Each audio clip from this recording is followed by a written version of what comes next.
Muy buenas tardes, bienvenidos a la Real Maestranza. Excelentísimas y ilustrísimas autoridades civiles y militares, don Ángel Esparza, coronel del Regimiento Lusitania, excelentísimos y ilustrísimos damas y caballeros, maestrantes, señoras y señores.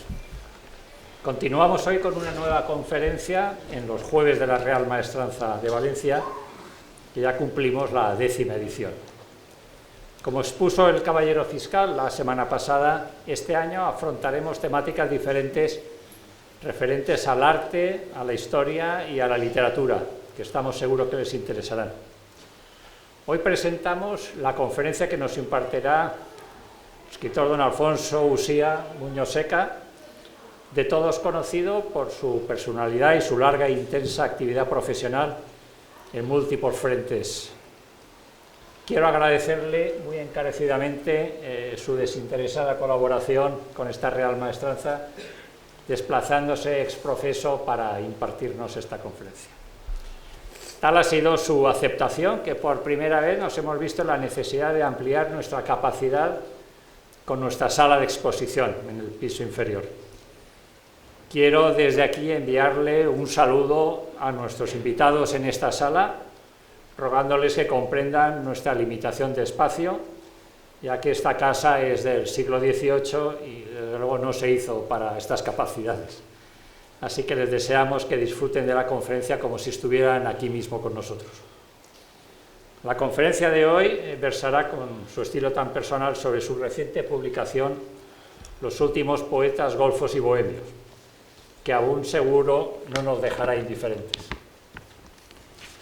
Aunque por su trayectoria es conocido de todos, doy paso a nuestro introductor del ponente, el ilustrísimo señor don Rafael de Trenor y Suárez de Lezo, hijo de los marqueses de Cerdañola, caballero de honor y devoción de la soberana Orden de Malta, y que ha dedicado toda su vida al arte y a la cultura en sus múltiples facetas, centrándose en los últimos años en proyectos emblemáticos como la Esfera Armilar, un proyecto muy imaginativo, y el Alma del Mundo, proyecto de mayor envergadura que culminará, Dios mediante, en los próximos años.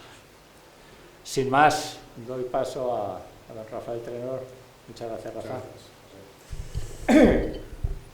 Bueno, para mí, desde luego, es un increíble placer presentar a Alfonso Usía, aquí en Valencia, aquí en la Maestranza, ante tan dignísima audiencia, y es además un honor, no sé si he dicho que era un placer, un honor antes, es las dos cosas, porque además también es un placer el reencuentro con Alfonso, con quien compartí una gran amistad hace medio siglo.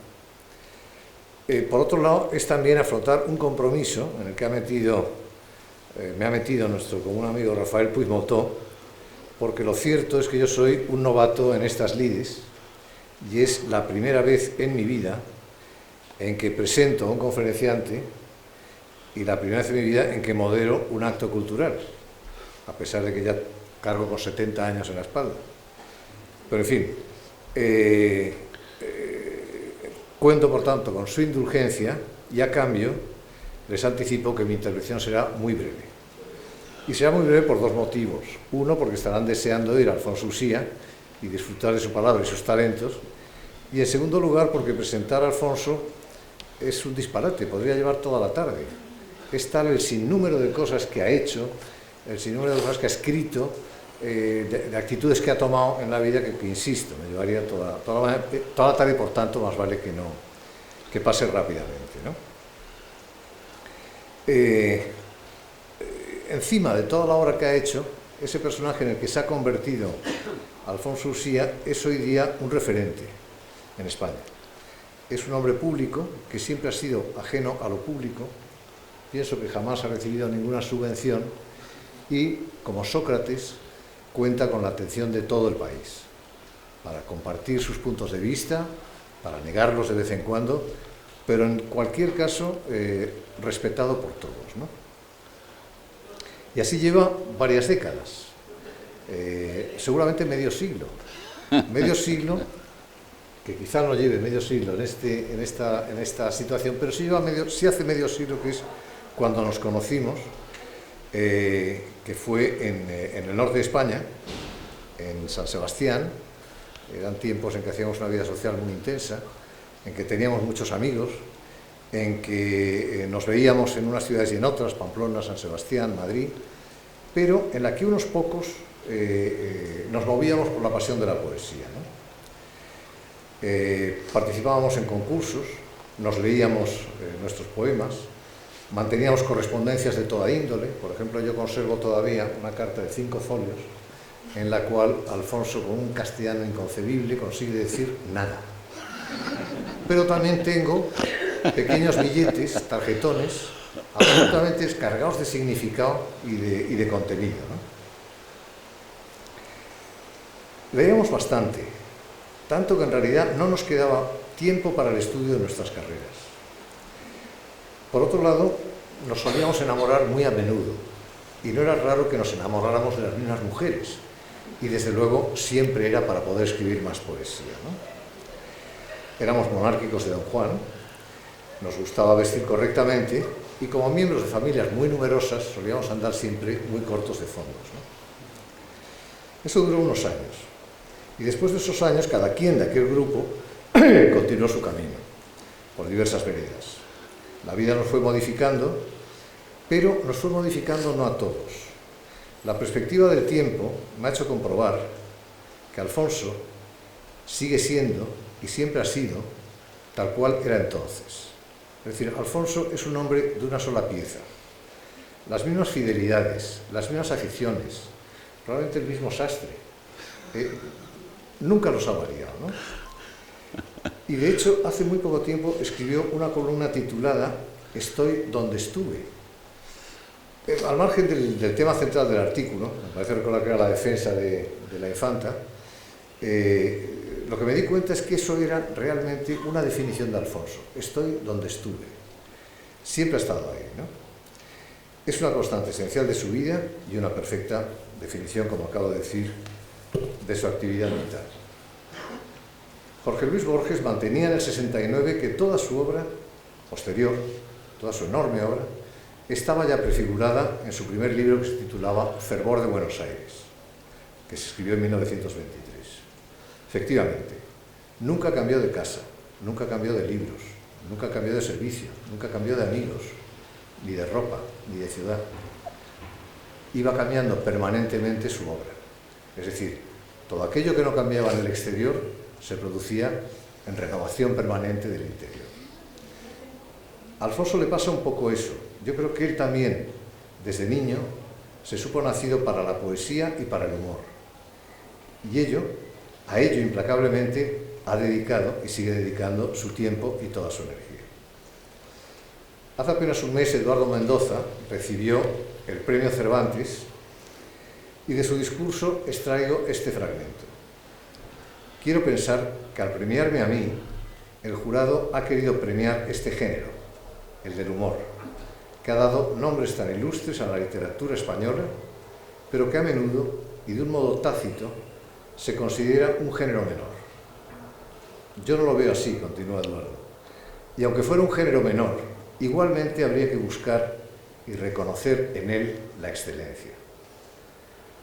Resulta realmente asombrosa la cantidad y, desde luego, la calidad de los frutos que Alfonso ha ido rindiendo a lo largo de estos años y de lo mucho que ha hecho por esa dignificación del humor.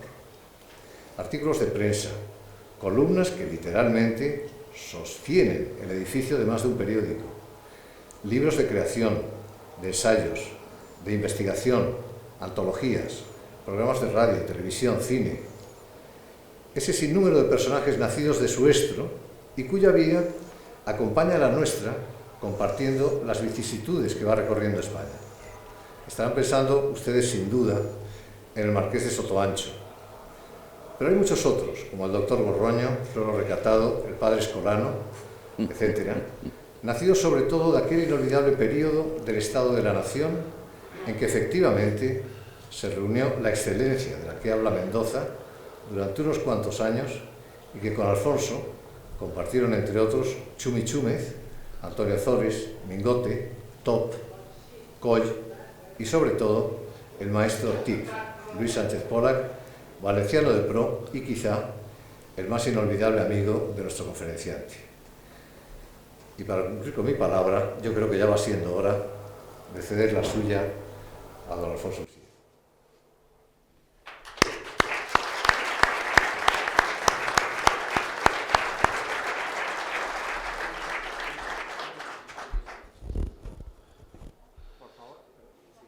Señor Teniente Hermano Mayor de la Real Maestranza de Caballería de Valencia, señoras y señores, especial mención a Rafael Puigmoltó, que ha sido el que me ha soportado durante los últimos meses, y a mi queridísimo Rafa Trenor. Rafa, yo sabía perfectamente que tu talento es insuperable. No lo sabía que también presentabas tan bien. Dices que es la primera vez que presentas una conferencia, pues a mí me has dejado encantado, porque he pasado de creerme un majadero normal a un majadero importante después de lo que has dicho. Gracias de corazón. No saben ustedes, señoras y señores, las horas y horas que Rafa y yo hemos invertido, porque hay gente que dice que las ha gastado. No, yo no he gastado ni medio minuto con Rafael Trenor. Hemos invertido en analizar la vida, en divertirnos, en reírnos, en inventarnos las mayores atrocidades, en compartir eso que se llama la vida. Y Rafa ha sido, en aquellos años en que estuvimos tan juntos, ha sido una persona insustituible, con un talento descomunal, con un talento poético enorme, con muchísimo éxito con las mujeres. Y tengo que decir una cosa que me ha hecho una profunda ilusión, que es que he tardado 50 años en saber que es mayor que yo. Lo cual me produce una enorme satisfacción. Señor Teniente Hermano Mayor, muchas gracias por su presentación, la presentación y acogerme en esta nobilísima casa.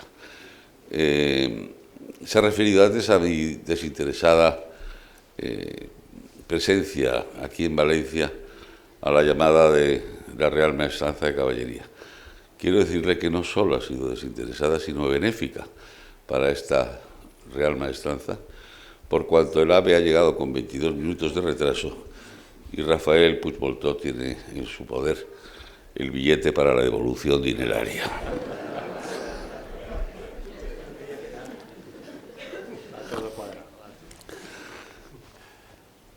En el año 1954,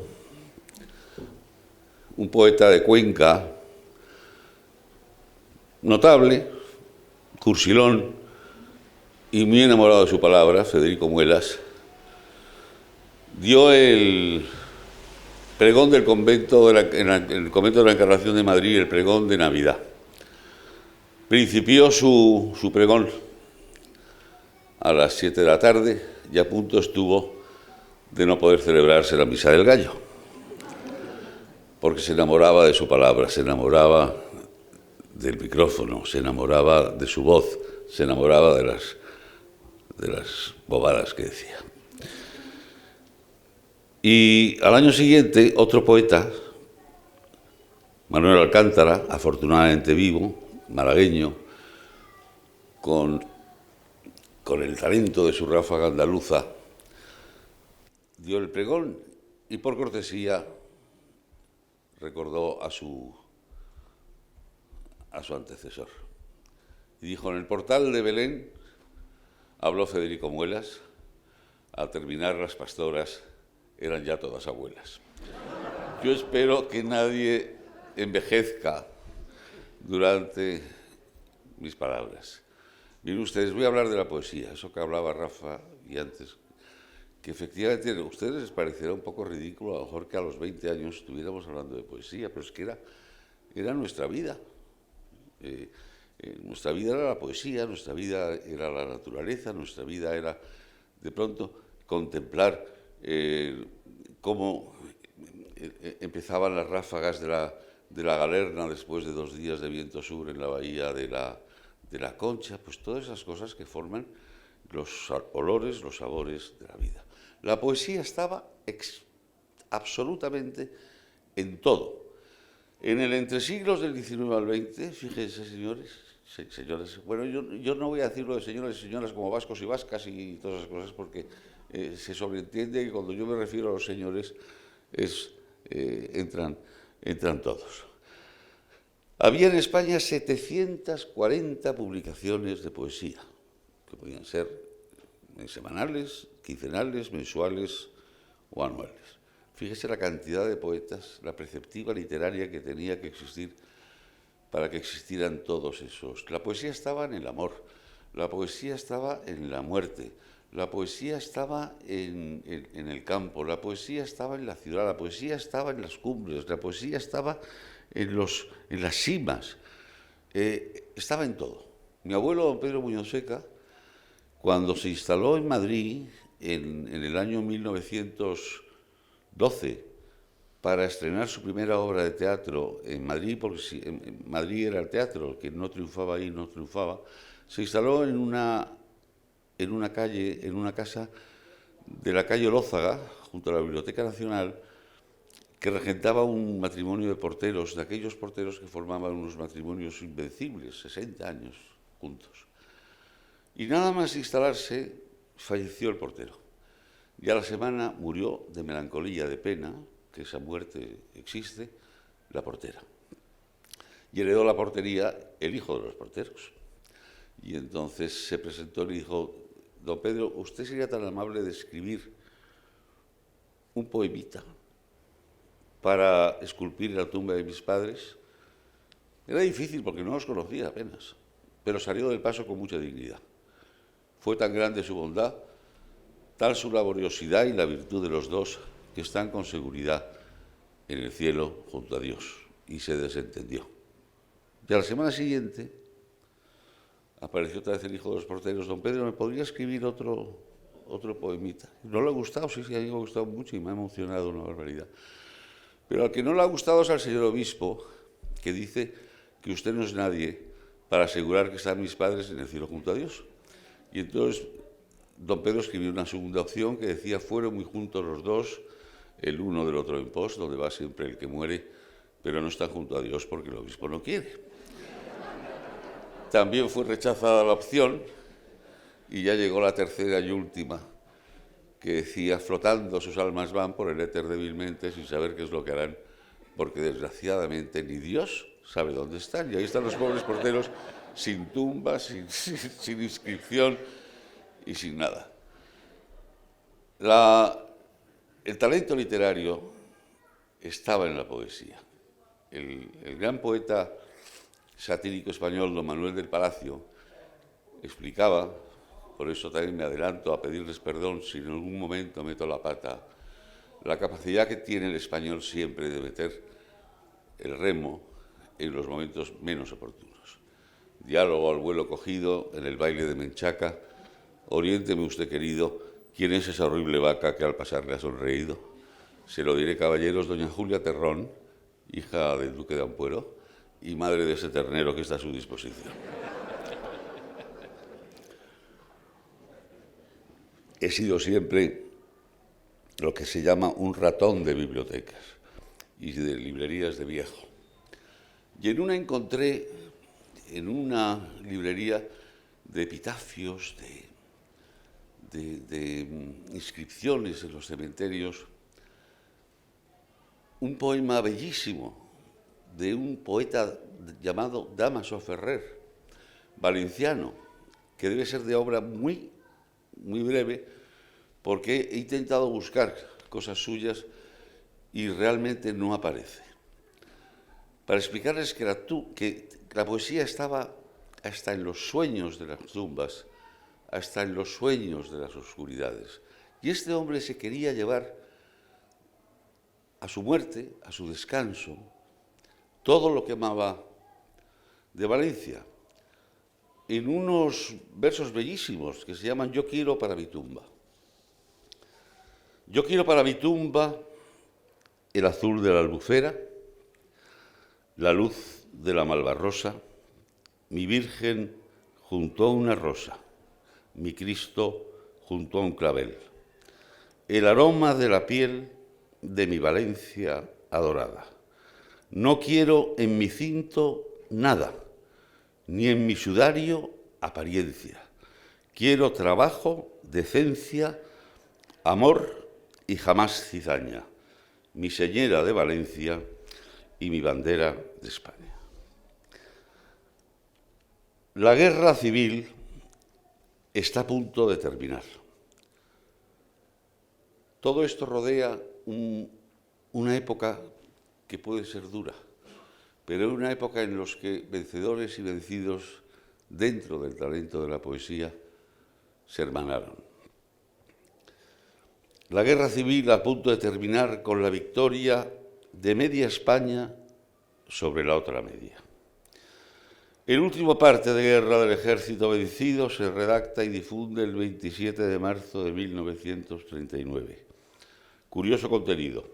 Frente de Extremadura, el enemigo inició una nueva ofensiva en el sector de Toledo, consiguiendo ocupar alguna de nuestras posiciones.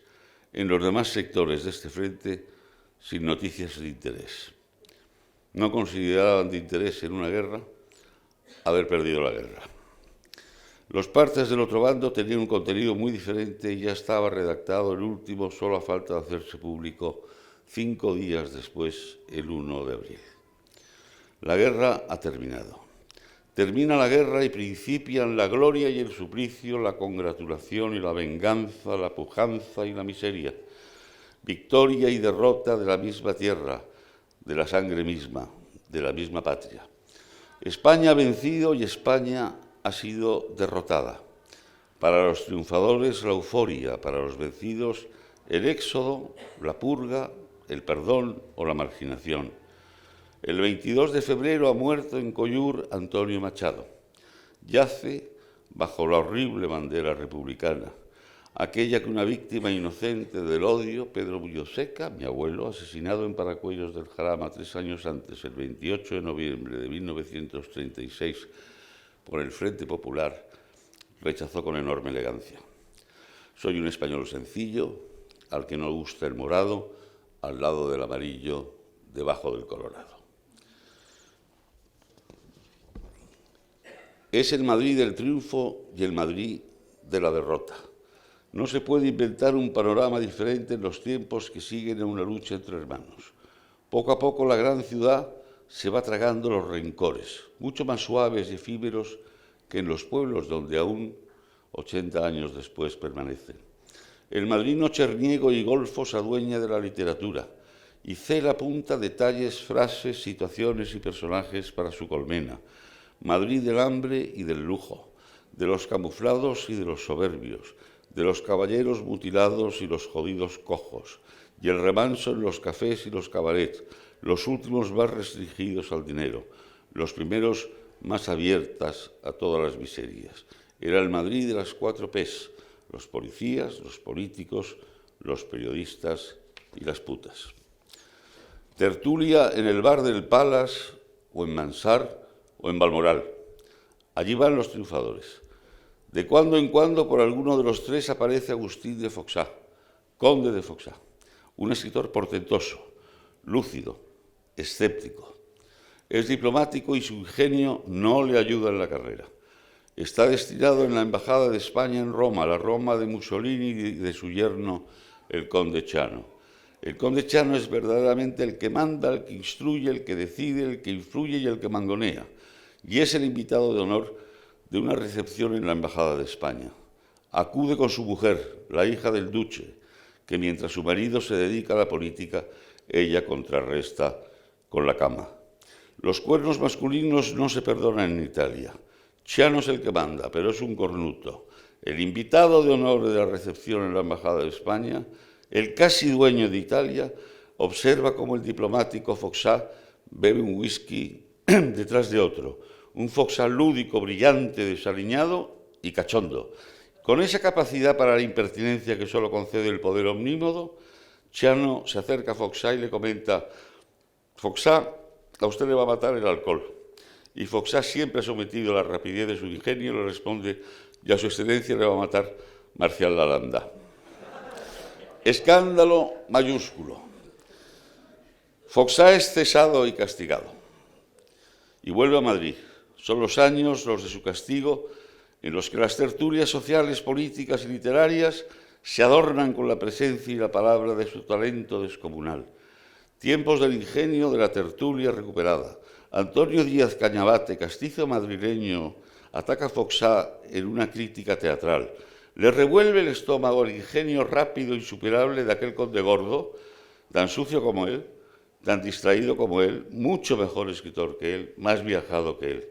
Insiste en sus desprecios hacia Foxá, y Foxá no responde. Pero en un homenaje a Foxá, Cañabate se presenta, se sienta y come de gorra, como en él era habitual. Las primeras palabras del homenajeado se centran en su crítico. A ese escritor botarate, que en todas partes se mete, no decirle Cañabate, decir solo coño y vete. En Roma le dice Rafael Alberti a Agustín: a mí lo que más me molesta de ti, y no vas a pasar a la posteridad, es que eres demasiado de derechas. Y le dice Rafael: soy conde, soy diplomático, soy gordo, tengo dinero y no escribo gilipolleces como tú. ¿Cómo quieres que no sea de derechas? Las imprudencias se pagan. Años después, Agustín de Foxá, asmático, con un enfisema pulmonar galopante, gordo, físicamente declinado, es destinado a Manila y observa al ministro Fernando María Castilla los problemas que el húmedo y caluroso clima de Manila pueden acarrear a su salud. El ministro no considera su observación y Foxá se marcha a Manila.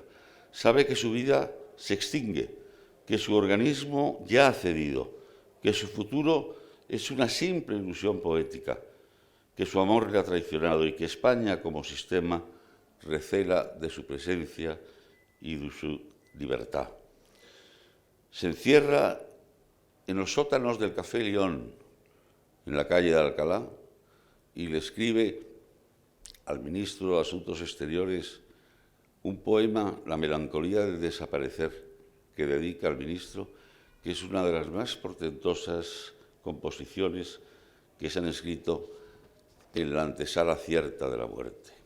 Y pensar que después que yo me muera, aún surgirán mañanas luminosas, que bajo un cielo azul la primavera, indiferente a mi mansión postrera, encarnará en la seda de las rosas. Y pensar que después que desnuda, azul, lasciva, sobre mis huesos danzará la vida, y que habrá nuevos cielos de escarlata bañados por la luz del sol poniente, y noches llenas de esa luz de plata que inundaba mi vieja serenata cuando aún cantaba Dios bajo mi frente. Y pensar que no puedo en mi egoísmo llevarme al sol ni al cielo en mi mortaja, que he de marchar yo solo hacia el abismo y que la luna brillará lo mismo y ya no la veré desde mi caja. Pero otros son los versos de Foxá que vuelan de tertulia en tertulia. Un asunto de mal de amores le lleva a despotricar de la más conocida familia bodeguera de Jerez de la Frontera, los Domecq, horda del sur enriquecida y boba, que venís con el pelo de la dehesa a enamorar a estúpidas marquesas que a cambio de convites os dan coba, tratantes de la Baja Andalucía, que usáis de propaganda la tajada y presumís de genealogía teniendo como escudo la marca registrada. Forman vuestra corte de adulones, flamencos, tortilleras, maricones, el cuerpo diplomático y cortés, producto de una España en pandereta, idos con vuestro dinero a la puñeta o Borgias de los vinos de Jerez.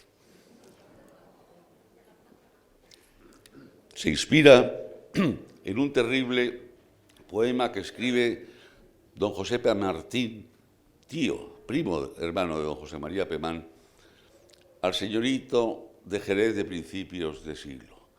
Tengo mucho de lor y de gitano, aunque a veces blasfemo, nunca miento.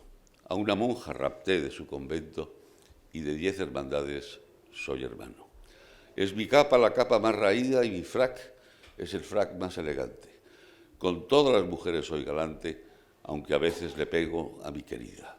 A un marqués extranjero mi pistola, defendiendo el honor de una española, dejó muerto en el patio de un castillo.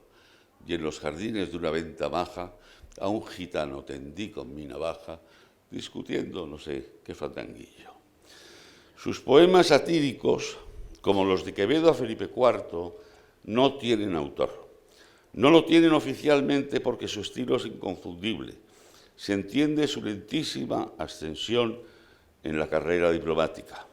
Foxá se arriesga más que a un rapapolvos. Se coloca al borde del proceso y a veces incluso de la cárcel. No obstante, al no constar su autoría, se hace la vista gorda. Claro que lo mismo lo arrea al cuñado de Franco, a Serrano Súñer, que a la más famosa cupletista de la época, la argentina Celia Gámez, ahijada en España nada más y nada menos que del general Millán Astray, el fundador de la Legión. Tú que naciste en las porteñas Ampas y del amor conoces los oficios, oh vieja zorra de las anchas pampas que enamoras marqueses pontificios. Tú que cantas esos tangos con ojeras repletos de memeces argentinas, y hablando con duquesas tortilleras confundes las meninas con mininas. Los prognatas toreros que complicas por ti se tornan en babosos toros.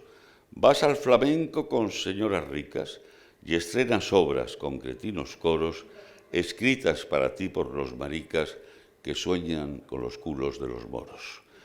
Figuraros la capacidad que tiene Foxá para ir al Pisuerga y abrazar al duque. Es decir, escribe contra Celia Gámez y le arrea un sopapo al prognata torero, a Belmonte, a los maricas, maestro Moraleda, que sueñan con y a la Guardia Mora de Franco. Foxá brutal, sarcástico, tremendo, devastador, destellador y misericorde. A su colaborador José Vicente Puente, al que conoce Rafa, que además de escritor es fabricante de camas, le endilga esta quintilla.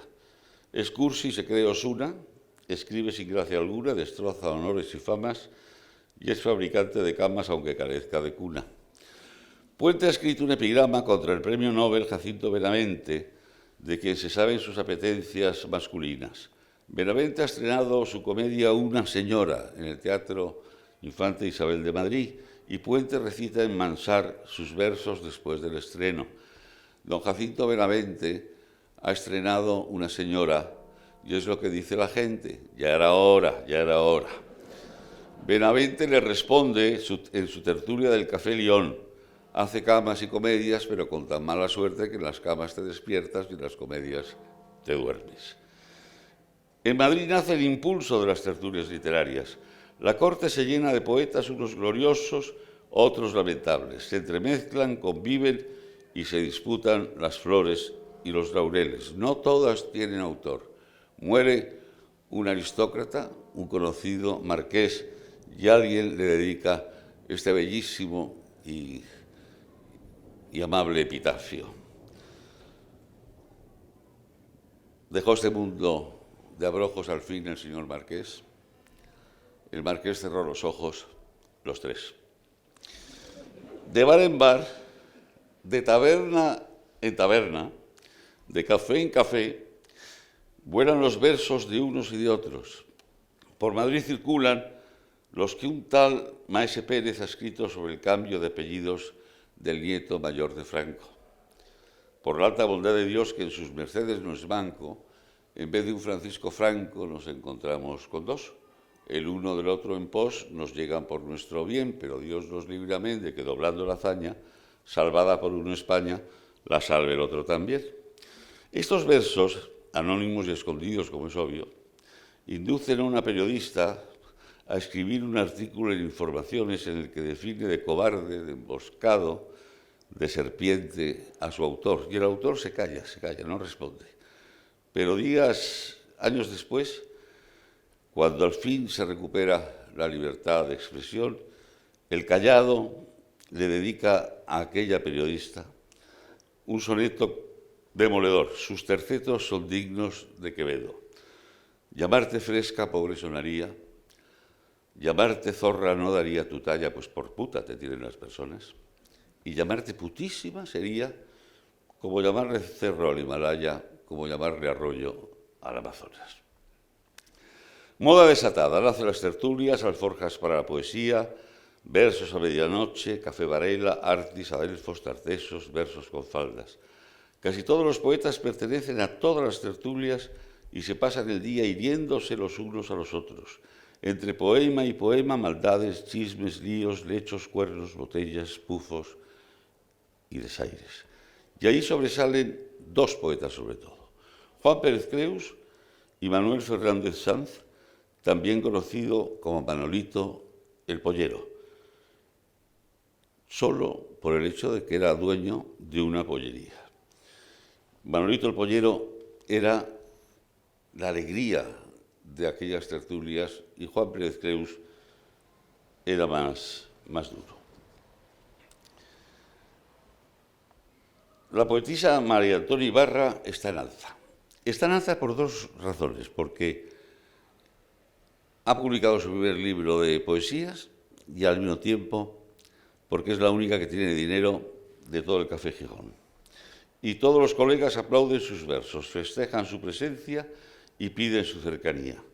Ella se anía cada día más y se cree de lleno en el Parraso. La razón de su éxito la describe Juan Pérez Creus. Mujer, ¿por qué no descubres que el verso no es tu camino? Si aplaude en tu desatino, es porque tienes dos ubres como la copa de un pino. Y Carmen Loizaga, poetisa de frecuencia en las tertulias, muy nenufarosa y cursilona, felicísima y orgullosa de haber empezado uno de sus poemas con los siguientes versos. Dejadme bordar al sol mariposas y cerezas. Dejadme bordar al sol mariposas y cerezas. Sí, dejadla. Mientras borda no escribe versos la nena. Y así ganaremos todos, nosotros, las musas y ella. Café Gijón. Una noche cualquiera. En una mesa cera, López Nieto, Pérez Creus, Manolito el Pollero. En otra, Conrado Blanco, Joaquín Calvo Sotelo. Se abre la puerta e ingresa en el local el pintor Gregorio Prieto, extraordinario dibujante, íntimo amigo de Federico García Lorca, blando, engatusón, curioesponjado y miramelindo. Se levanta un bárbaro y avisa: poeta los del soneto, apretad sin disimulo en el sofá vuestro culo que llega Gregorio Prieto. El doctor Francisco Loredo, ilustre otorrino, también poeta, se une a la tertulia de Pérez Creus. Escribe y lee su obra. Pérez Creus se la analiza. Pon Paco a tus musas coto, abandona la poesía y dedícate a la otorrinolaringología. Manolo el Pollero, Manuel Fernández Sanz, el más simpático, el más infantil, el más borracho, el más preciso y el más querido de los poetas golfos del Madrid de la posguerra. Escribe en las servilletas de los bares y arroja al suelo sus poemas, que son recuperados por sus amigos entre cáscaras de gambas y colillas de cigarrillos. Gracias a Camilo José Cela se recuperaron muchos de sus poemas y se recopilaron en un libro, Silva, Grillera y Cigarral, de Manolito el Pollero, que se editaron en los papeles de Iria Falabia. Capaz de escribir el más breve y prodigioso de los villancicos. Cuando con los otros niños en Belén jugabas tú, ¿sabías o no sabías que eras el niño Jesús? Capaz de escribir una nana al pie, que es muy difícil. A la nana, Anita nana, duérmete chiquirritín dentro de tu calcetín de lana. Manolo el Pollero come y bebe a su antojo y recita con una gracia especial, alegre, rotunda. Su poema de las ranas siempre levanta palmas y ovaciones. Al pasar junto a la charca, el niño me preguntaba: ¿qué son las ranas? Pues mira, niño, las ranas. ¿Y por qué cantan? Pues mira, niño, las ranas. ¿Y por qué saltan? Pues mira, niña, las ranas. ¿Y por qué nadan? Y no tuve más remedio que tirar al niño al agua.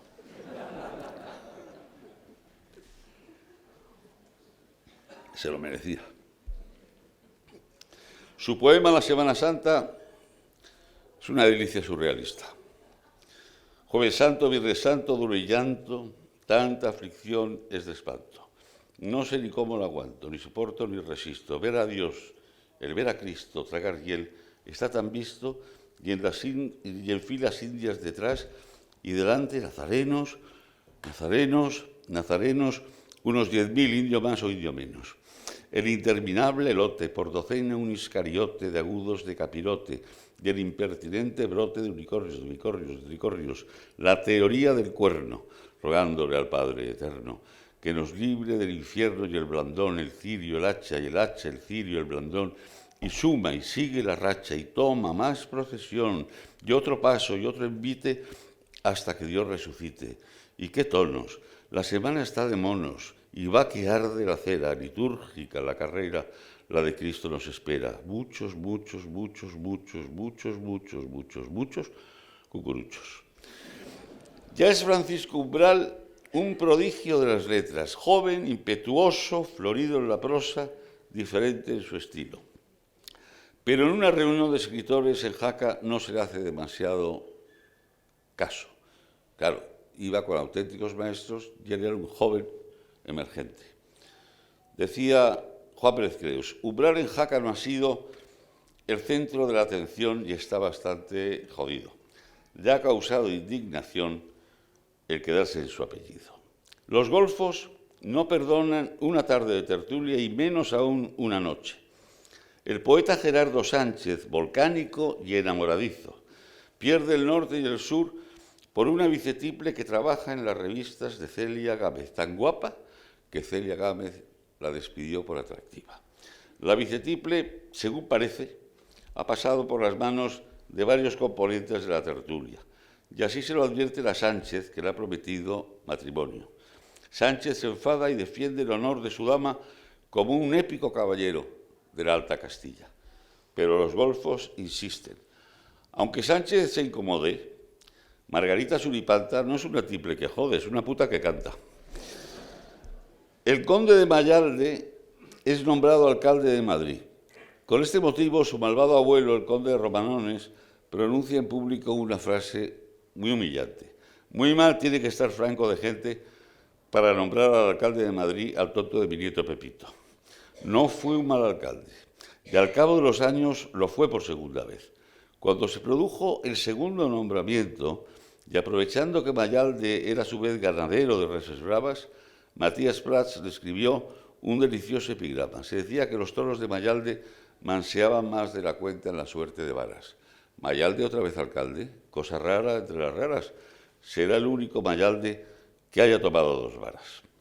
Néstor Alonso, poeta canario, perdedor de queroseno, a la vez que anticuario. Lo primero el corazón y lo segundo el trasero. Como Alonso es maricón, lo segundo es lo primero. Pero a él se debe una irónica y divertida quintilla que corrió de voz en voz escondida en el anonimato. Era gobernador civil de Tenerife Sergio Orbaneja, primo de José Antonio Primo de Rivera. Orbaneja fue un gobernador civil temido por su dureza, su falta de flexibilidad y su comportamiento en ocasiones inhumano. Un grupo de notables de Tenerife viajó hasta Madrid para pedir al ministro de Gobernación, el también canario don Blas Pérez, el cese de Orbaneja. El ministro, que ya había recibido demasiadas quejas, cesó a este y nombró de sustituto a un tal Saldaña. Y Néstor Alonso lo escribió. Dice que se va Orbaneja y que nos llega Saldaña. Si es de la misma calaña, que la Virgen nos proteja. Viva Franco, arriba España. En aquella época no había dinero y todos estos seres estaban hambrientos y necesitaban colmar sus estómagos. Y se reunían, y era curioso, había una jerarquía estricta, porque los más veteranos, los más gloriosos, con mayor éxito, cuando se anunciaban fiestas en los periódicos, iban a las mejores fiestas, los medianos y los advenedizos los mandaban un poco a lo peor. Y por ahí apareció un personaje maravilloso, alto, con un bigotín, con los dientes separados, que se llamaba Luis Sánchez Polac, Tip, y apareció en la mesa de Cela y en la mesa de Umbral y de Manuel Alcántara y de Pepe García Nieto.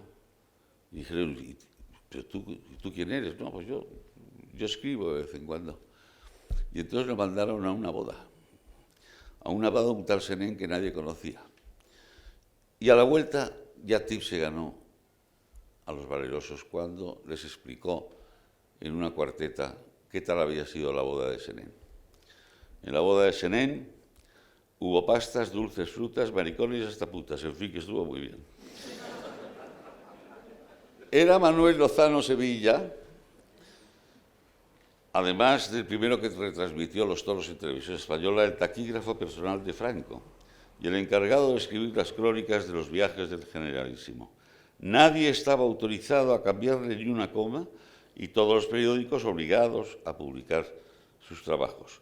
Un día escribió que a la llegada del caudillo a una capital de provincia las campanas doblaron de alegría y José Montero Alonso, redactor entonces del diario Madrid, reparó el error y llamó al Ministerio de Información. Las campanas doblan a muerto, pero no de alegría. Cuando son de alegría, repican. Y Lozano Sevilla no estaba localizable y nadie se atrevió a corregir su error. Entonces Montero Alonso escribió: el doblar, que es toque serio, puede serlo de optimismo si lo manda el Ministerio de Información y Turismo. Se debate en el Revedo de Cortes, y lo estamos sufriendo en estos momentos, tantos años después, la ley del deporte. El ministro Solís quiere más deporte en los colegios y menos latín, menos griego, menos literatura, menos filosofía. Su contrincante es Adolfo Muñoz Alonso, culto, sapientísimo, antipático. Menos latín y más deporte, ruge Solís. Más tranquilo, desde su escaño, le responde Muñoz Alonso: señor ministro, no se ponga usted así con el latín, porque gracias al latín ustedes, los de Cabra, se llaman egabrenses.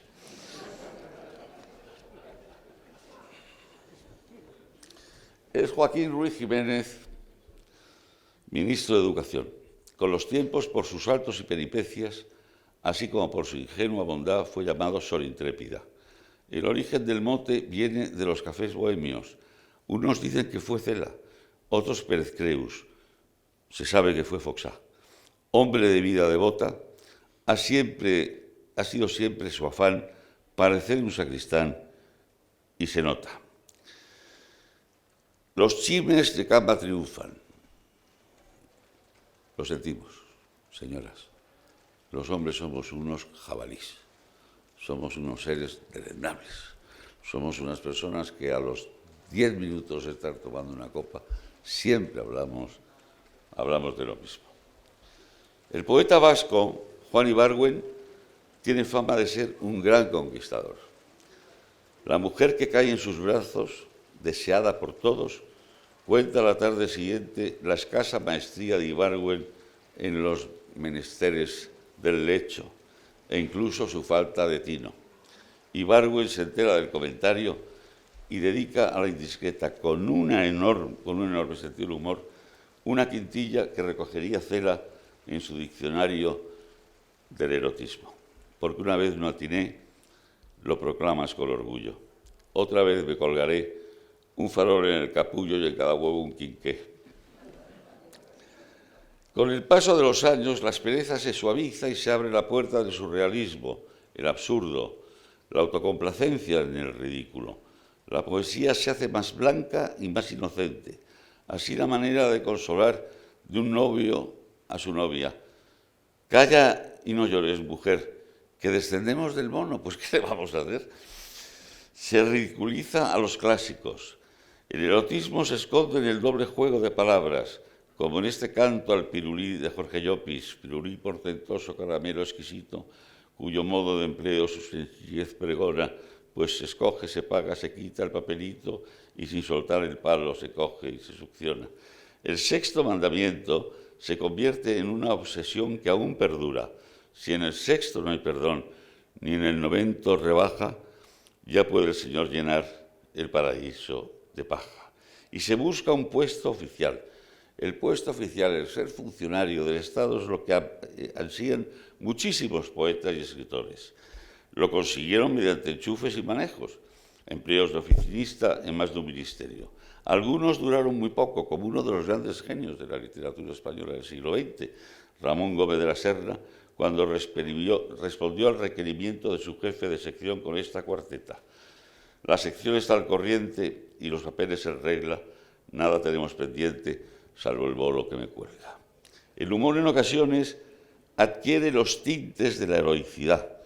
Cuando Antonio de Lara Tono, uno de los más grandes humoristas del siglo XX español, ahogándose en la cama del ministerio, despide de esta manera a Antonio Mingote, a un jovencísimo Antonio Mingote que acudió a despedirlo: perdona, Antonio, que no te acompañe hasta la puerta, porque esto de morirse es una lata. Y a Enrique García Álvarez, gran dramaturgo sevillano, se le muere su madre al desplomarse el ascensor de su casa. No me queda más consuelo dentro de este gran dolor que ver que has subido al cielo metida en un ascensor. Un tal Alvarado, guapo, alto, chulo, pícaro, que presume de gran conquistador, llega una tarde a la tertulia del Teide enfurecido. Un gamberro le ha lanzado una piedra a su mujer mientras paseaba por el Prado, y César González Ruano lo escribe en sus versos. En el paseo del Prado, con una piedra han herido a la mujer de Alvarado, y se pregunta el marido: el sitio tan concurrido, ¿cómo se le habrán tirado? Por detrás debe haber sido. Juan Espantaleón es un extraordinario actor. Tiene una enfermedad, que bebe la necesidad de beber litros y litros y litros de agua cada día, y por consiguiente se levanta continuamente para ir al cuarto de baño. En un homenaje que se le dispensa, abandona la mesa 4 veces mientras agradece el discurso por el homenaje que se le brinda.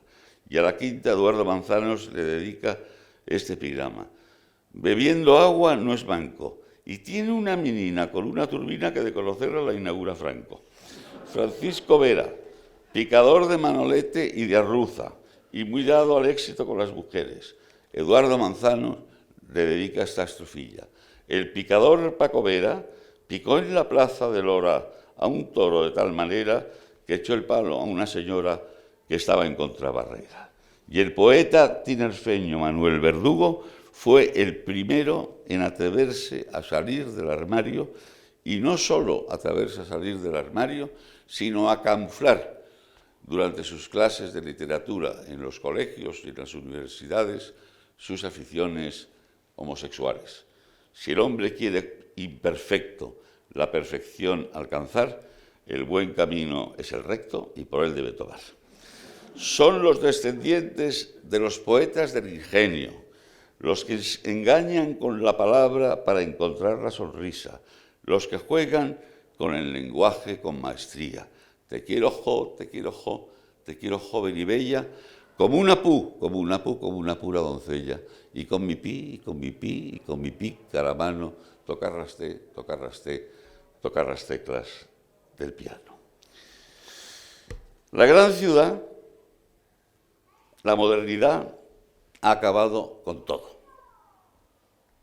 Y la falta de criterio humanístico en las leyes de nuestra educación, donde no se estudia poesía, donde no se estudia preceptiva literaria, donde no se estudia filosofía, donde no se estudia literatura, donde todo se está basando ya en la facilidad de pulsar una tecla en el ordenador, para que, aparte que ese ordenador está informado por personas humanas que también se pueden equivocar. En el Gijón se reúnen unos pocos, los últimos mohicanos de un pasado vicioso con la palabra ir arriba, pero no son los que son, y ya no están los que eran. Ahora los poetas cobran, los cerilleros no prestan, y las prostitutas son heroínas en las revistas del corazón. Y la libertad no es un sueño, sino una realidad. Y el talento no se oculta, pero no aparece. Hoy al escritor y al poeta les espera en la puerta un coche todoterreno o un adosado en una urbanización cercana a Madrid, o un viaje de gorra al Caribe para un congreso de escritores. Los conservadores, como siempre, disimulan su inclinación con su permanente complejo de inferioridad. Los socialistas aguardan mejores tiempos y protestan por la carestía de los colegios en los Estados Unidos e Inglaterra, y los comunistas juegan al golf en Marbella. Aquellos, los que quedan, no acuden.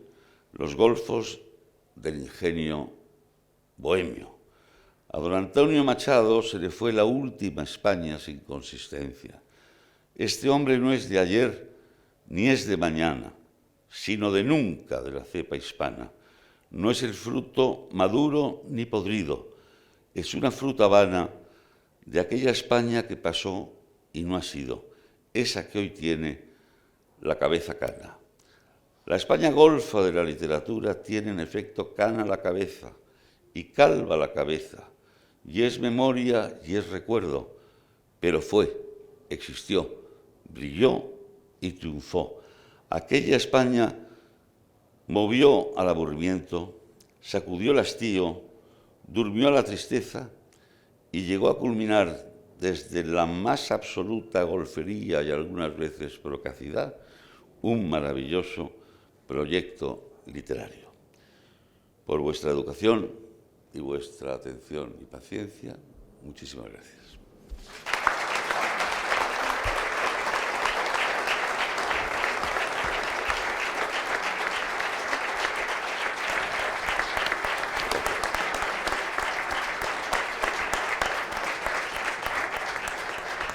Muchas gracias. Muchísimas gracias, Alfonso. Si parece, vamos a abrir un turno de preguntas sobre la ponencia de nuestro ponente. Cualquiera. Si alguien que está en la sala de exposición abajo quisiera hacer una pregunta, por favor que se acerque y le facilitaremos el vídeo para ella. A ver si alguien se atreve. Si alguien se atreve.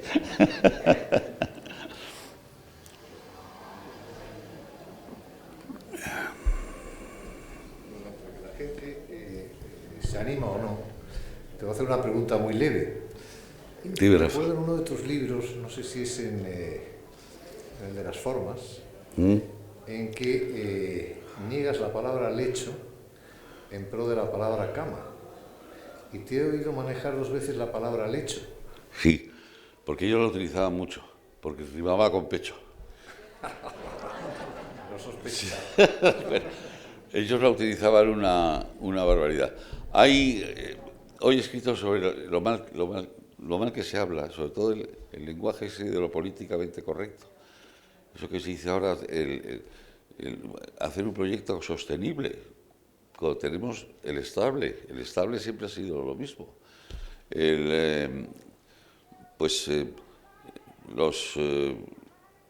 Sí, me ha costado un huevo de la cara. No hay huevos en la cara. Es un ojo. Sí, se me han puesto los pelos de gallina. Pues las gallinas no tienen pelos. Todas esas formas. Por ejemplo, a mí me duele una barbaridad cada vez que oigo el verbo influenciar. Pero por Dios, ¿pero cómo influenciar si tenemos ese verbo que se llama influir, que es mucho más bonito y que es los influidos han pasado a ser los influenciados. No sé, hay tantas cosas. Ya no digamos en el periodismo deportivo el palo corto y el palo largo, o sea, como si las porterías fueran trapecios. La negociación de una curva, pero ¿cómo se va a negociar una curva? Si se va a negociar una curva, la compras y te la llevas a casa, la curva. Pero las curvas no se negocian, se toman. Ha leído muy bien el paso. Un tío que no ha leído un libro en su vida, pues de pronto nos dice que ha leído uno muy bien un pase. Pues los pases no se leen, se cortan. Tantísimas cosas que están... yo creo que uno de los grandes culpables del analfabetismo general que se está distribuyendo por toda España es el periodismo. Es el periodismo porque el periodismo actual no es un periodismo literario, es un periodismo de imagen, es un periodismo de atractivo, es un periodismo que llevan las personas, sobre todo en en las televisiones, y entonces todo lo que esa persona dice, pues va a misa. No hay los grandes maestros que te pegaban unas broncas monumentales en las redacciones de los periódicos cuando uno se equivocaba no solo en una palabra, sino en una coma.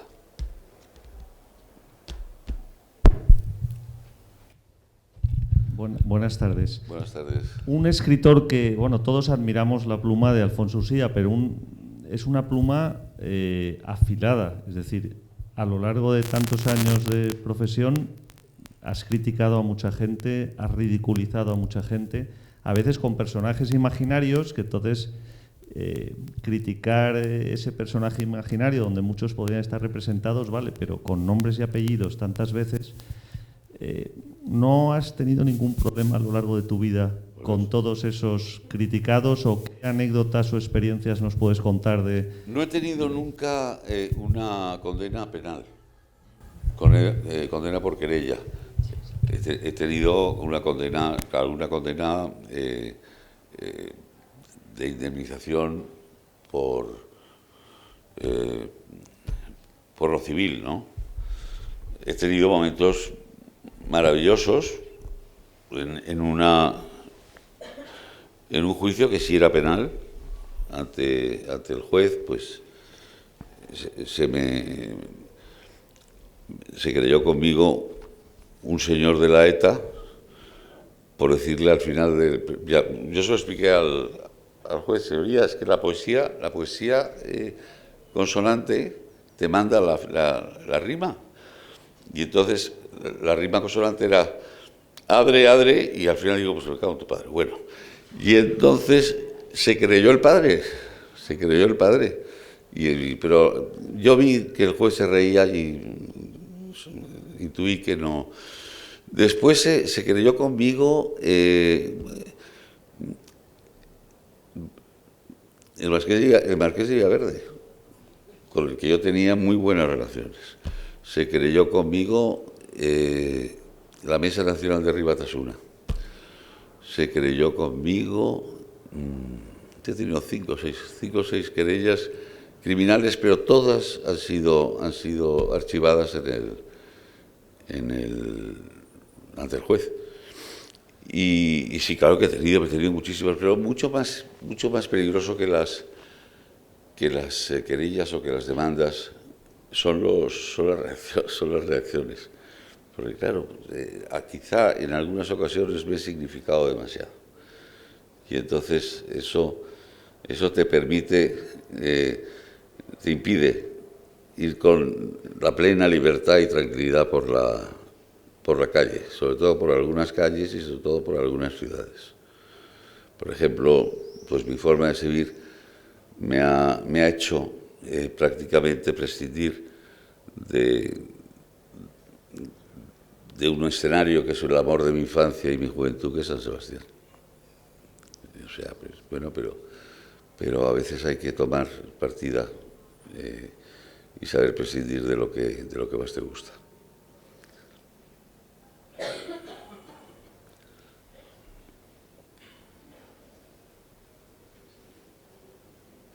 Pues me parece maravilloso que no haya más preguntas. Pues yo quería hacer un comentario de la exposición tan brillante. No sé si es por las necesidades que había en la posguerra, en aquella época, o la bonanza que tenemos hoy en día, pero lo que sí que se echa mucho en falta es la imaginación y el humor en la vida diaria, ¿no? Claro, en España, vamos a ver, hay una equivocación. España es un país sonriente, pero sonriente siempre que afecte a los demás. España no es un país que tenga humor. España es un país muy dogmático. El humor es la cultura. Eso en Inglaterra lo saben perfectamente bien. La literatura de humor inglesa es un auténtico prodigio. Y en el 95% incluso no se mete en la política. Es costumbrista.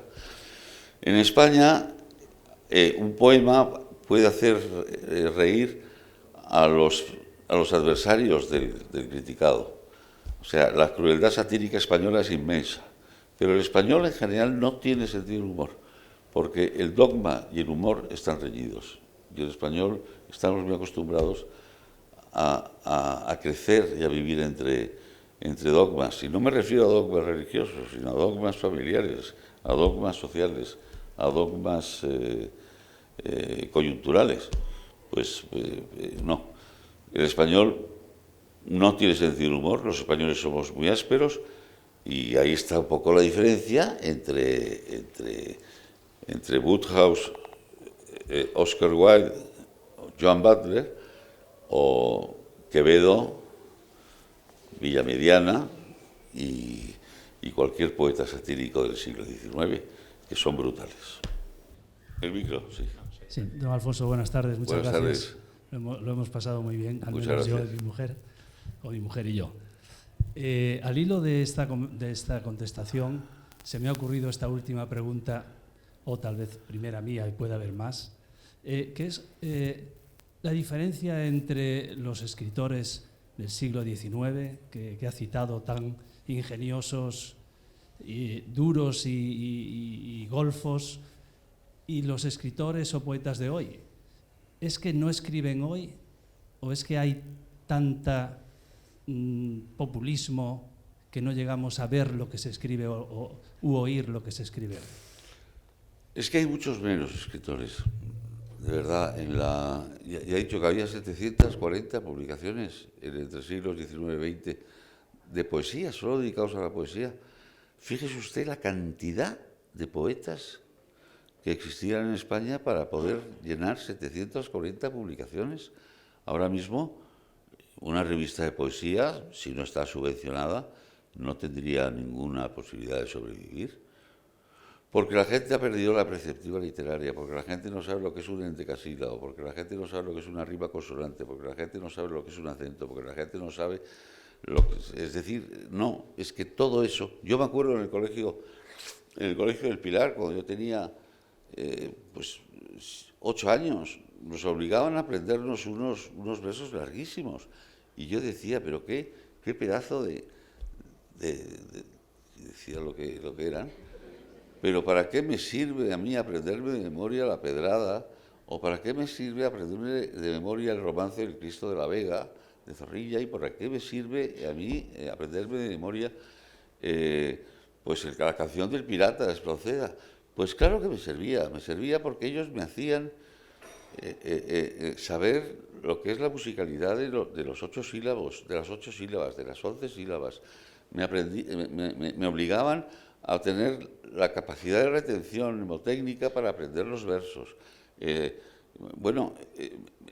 No se lo podré agradecer nunca más a nadie que a mis viejos profesores de literatura, y sobre todo a los nuevos y a los últimos, como Santiago Amón, etcétera, etcétera.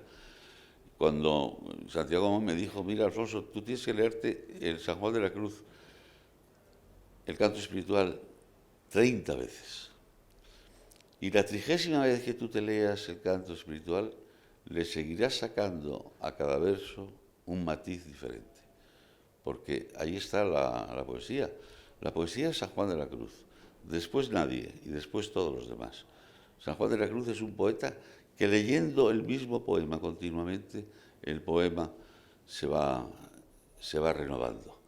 Yo siempre he dicho que nunca agradeceré tanto a mis profesores de literatura lo que me enseñaron, lo que me obligaron a aprender, como nunca agradeceré tanto a los militares los 15 meses que yo tuve que pasar en el servicio militar en Camposoto, separado de mi casa, separado de mi familia, siendo exactamente igual que 2.500 chicos de mi edad que había ahí, que provenían de todas partes de España, y donde aprendí el cumplimiento del deber, la disciplina. La disciplina, vamos a ver, ustedes no saben lo difícil que es el escribir una columna todos los días en un periódico. Es el último estado de esclavitud. Bueno, pues esa disciplina yo la aprendí en el servicio militar. Lo que hay que hacer se hace por encima de todas las... Y luego, pues claro, me enseñaron lo que es el concepto de la decencia, del amor a España, de la vocación y del servicio. Pues a ellos les estaré siempre profundamente agradecido, como a mis profesores de literatura que me obligaron a aprenderme de memoria aquellos coñazos.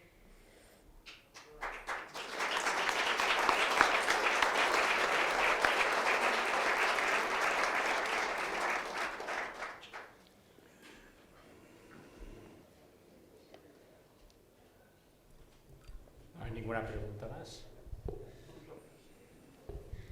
Pues la verdad es tan importante que yo acá puesto de tu abuelo.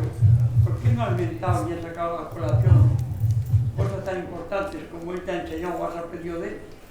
Bueno, pues te lo voy a decir porque mi abuelo, sí, efectivamente yo podría haber sacado muchas anécdotas de mi abuelo, pero mi abuelo no era... Esta conferencia, estas charlas, está más basada en la poesía satírica que en la poesía un poco humorística. Mi abuelo, como sabéis ahora, está en proceso de beatificación. O sea que, y además ya se le ha dado el plácet en el Vaticano. Yo a mi abuelo no tuve la suerte de conocerlo, lo asesinaron 14 años antes de nacer yo. En San Sebastián, que tú quieres tanto, que es tu ciudad, en San Sebastián, como sabes, mi abuelo, que era del puerto de Santa María, se enamoró totalmente de San Sebastián. San Sebastián, población bella y culta como Atenas. Claro, escuchar su descripción: un castillo, un torreón, 3 o 4 calles buenas, 2000 casas de pensión y 10.000 machimbarrenas. Esa fue la definición que hizo de San Sebastián. Y él se enamoró de una casa que se llamaba Chocomaitea, que está cerca de Toquiona y de Tokieder, y la quiso comprar como Toqui el timbre, y no le gustó a los nacionalistas. Y el verso el sobre de pésame de Alfonso XIII a mi abuela, cuando ya se constató que mi abuelo había sido fusilado en Paracuellos del Jarama, que lo tengo yo manuscrito por el rey, dice: Asunción Ariza, viuda de Muñoz Seca, Toqui el timbre, Ondarreta, San Sebastián, España. Sí, sí. Pero es que estaba más... mi abuelo era más poesía de humor que poesía satírica.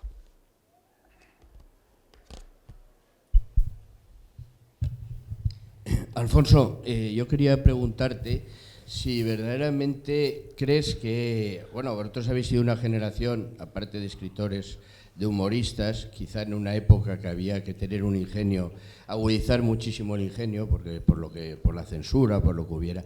¿Tú crees que actualmente hay alguna esperanza de volver a ver una generación joven como la vuestra, que fue muy importante tanto en la historia después de la posguerra hasta ahora? ¿O no ves una esperanza o no ves una posibilidad de que florezca en ese aspecto una generación de humoristas como la vuestra, que ha sido excepcional? Hombre, yo creo modestamente que gente con el talento de Rafa Trenor y el mío no se va a repetir. Pero vamos a ver, volvemos a lo mismo. Hay un talento literario que lo puede tener pues en potencia. En potencia hay un talento literario que hay que llenarlo, hay que cultivarlo, hay que leerlo, hay que sufrirlo. Y entonces te tienen que enseñar y te tienen que orientar a cómo tú puedes llevar la literatura, cómo tienes que usar la palabra, dónde están los puntos, dónde están las comas.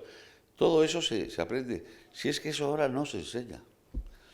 Entonces, podrá haber gente con muchísimo talento, pero que no sabe cómo orientarlo. Yo creo que esta generación, por ejemplo, estas generaciones de Cela, de Manuel Alcántara, de Jaime Campmany, de Paco Umbral, etcétera, etcétera, en estos momentos son de muy difícil repetición. Porque aquella gente no solo escribía poesía, escribía también poesía satírica. No solo escribía novela, escribía también poesía. No solo escribía ensayos, escribían también novela. Es decir, eran y teatro. Eran escritores globales. Y en estos momentos ese escritor global prácticamente es inexistente. La cosa de tener impotencia en realidad, ya sabes, aquello que contaban de los deberes que a los pobres padres les hacen ahora hacer de los hijos. Y el niño que le preguntó a su padre, que no era excesivamente culto: oye, papá, me tienes que explicar la diferencia que hay tener una cosa en potencia y otra en realidad. Otra en realidad.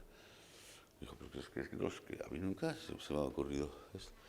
Pues mira, pregúntale a tu madre y a tu hermana si se acostarían con un señor por 1 millón de euros. La padre le dijo, mira, hijo, yo a tu padre le quiero muchísimo y ya sabes que soy muy religiosa, pero claro, con esta crisis que estamos pasando, pues por 1 millón de euros, pues quizás sí. Y su hija le dijo, su hermana le dijo, dime dónde llamarlo, que lo llamo inmediatamente. Dijo, papá, que las dos se acuestan pues mira, hijo mío, en potencia en este momento tenemos 2 millones de euros. Y en realidad tenemos 2 putas en casa. Pues eso está. Es que tener las cosas en potencia en realidad pues, es muy difícil. En potencia podemos tener muchísimos grandes escritores, en realidad no los tenemos.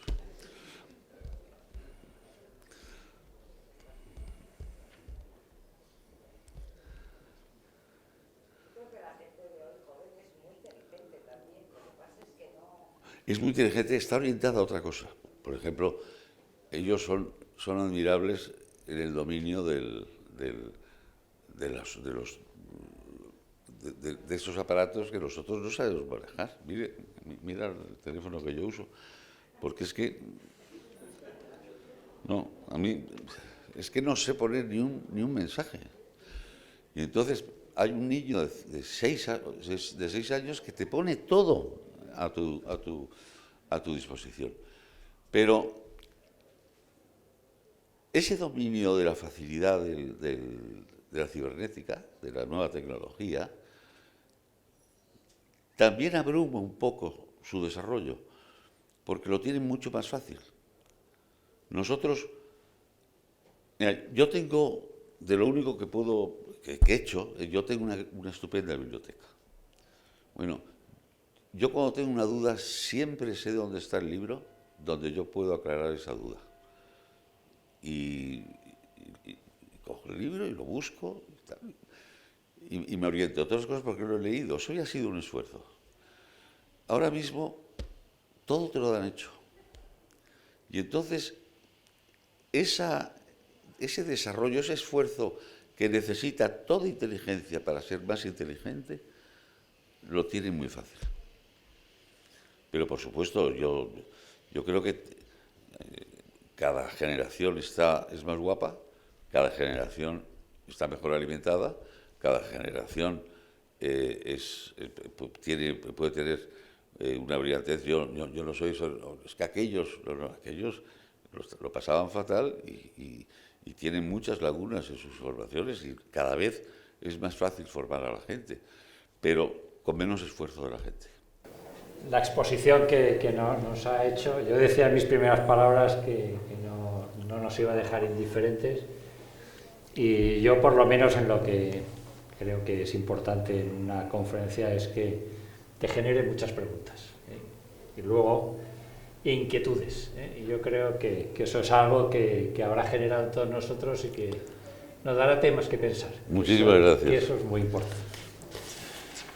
Y ya concluiremos la próxima semana este ciclo con la conferencia que pronunciará el profesor y académico don Carlos Soler Diver bajo el título de Carlos III, tricentenario de su nacimiento, aunque haya pasado un año, que inicialmente estaba prevista para hace un par de jueves, pero que debió de ser suspendida por causas de fuerza mayor. Lamento mucho no poder estar aquí. Don Carlos ya nos acompañó en ciclos anteriores de forma brillante y amena y creo que será un éxito. En la página, ya que hace esta referencia, en la página nuestra de web de la maestranza, tenemos la costumbre ahora de colgar todas las conferencias de todos nuestros ponentes a lo largo de los últimos años. Yo creo que a veces hay algunas que, bueno, que esperamos que todas sean muy interesantes y que puedan aportar conocimiento e interés. Pues, señor. Y nada, pues muchas gracias a todos y nada, les esperamos la semana que viene. Gracias. Gracias.